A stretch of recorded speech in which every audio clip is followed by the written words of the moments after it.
नमस्कार मित्रांनो, स्वागत आहे आपलं मेडिसिनच्या जे चॅनल आहे त्याचं की नाव आहे मेडिलाईफ. मित्रांनो, मेडिलाईफ चॅनलमध्ये आम्ही तुम्हाला नवीन नवीन मेडिसिनची माहिती देत असतो. त्याचप्रकारे आजचं जे आपलं औषध आहे ते क्लोमॅक्स ऑइंटमेंट या नावाने मार्केटमध्ये मिळतं आणि याची पूर्ण माहिती तुम्हाला देणार आहे. पण त्यापूर्वी जर तुम्ही आता पण चॅनलला सबस्क्राईब केलं नसेल तर प्लीज सबस्क्राईब करा आणि त्याचबरोबर शेजारी दिलेलं बेल नोटिफिकेशन बटन दाबा, जेणेकरून आमची जे नवीन मेडिसिनची माहिती असते ती तुम्हाला मिळत राहील आणि त्याचबरोबर जनरिक औषधं काय असतात त्याची पण माहिती तुम्हाला मिळत राहील. आता जे औषध आहे ते क्लोमॅक्स ऑइंटमेंट हे कशासाठी वापरलं जातं याची बेसिक माहिती आज आम्ही देणार आहोत. तर त्यासाठी तर हे जे औषध आहे ते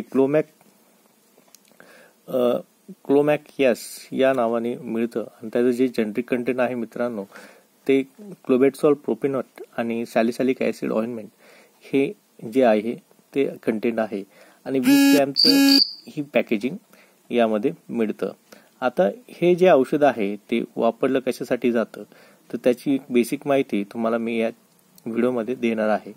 क्लोबेटसॉल प्रोपेनेट आणि सॅलिसिलिक ऑइंटमेंट हे दोन्ही पण एक स्किन ट्रीटमेंटसाठी हे वापरलं जातं.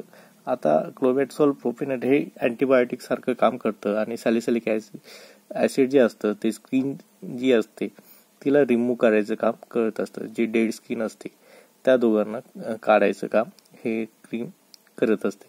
आता क्लोबेटसॉल प्रोपेनेट आणि सॅलिसिलिक ऍसिड हे कधी वापरलं जातं तर जेव्हा स्किनमध्ये आपलं एन्झिमा किंवा सोरायसिस अशा प्रकारचे जे आजार असतात स्किनचे तर त्यावेळेस हे औषध ऑइंटमेंट डॉक्टर सजेस्ट करतात वापरण्यासाठी.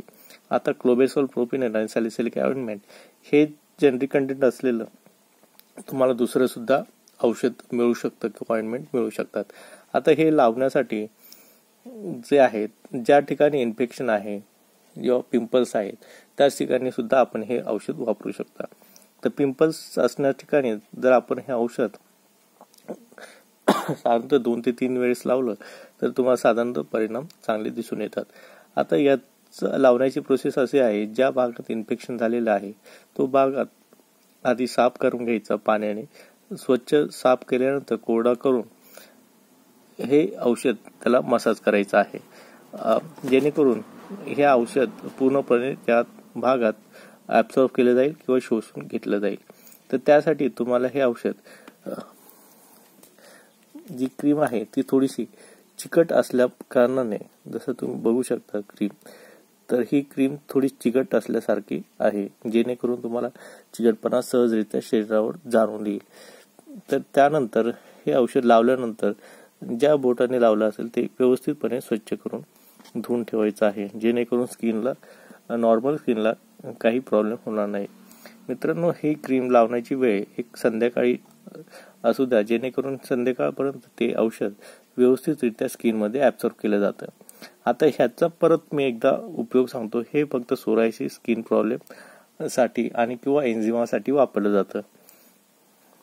तर हा जर व्हिडिओ आपल्याला आवडला असेल मित्रांनो तर नक्की लाईक करा, शेअर करा, सबस्क्राईब करा चॅनलला. धन्यवाद. आपला दिवस मंगलमय असो.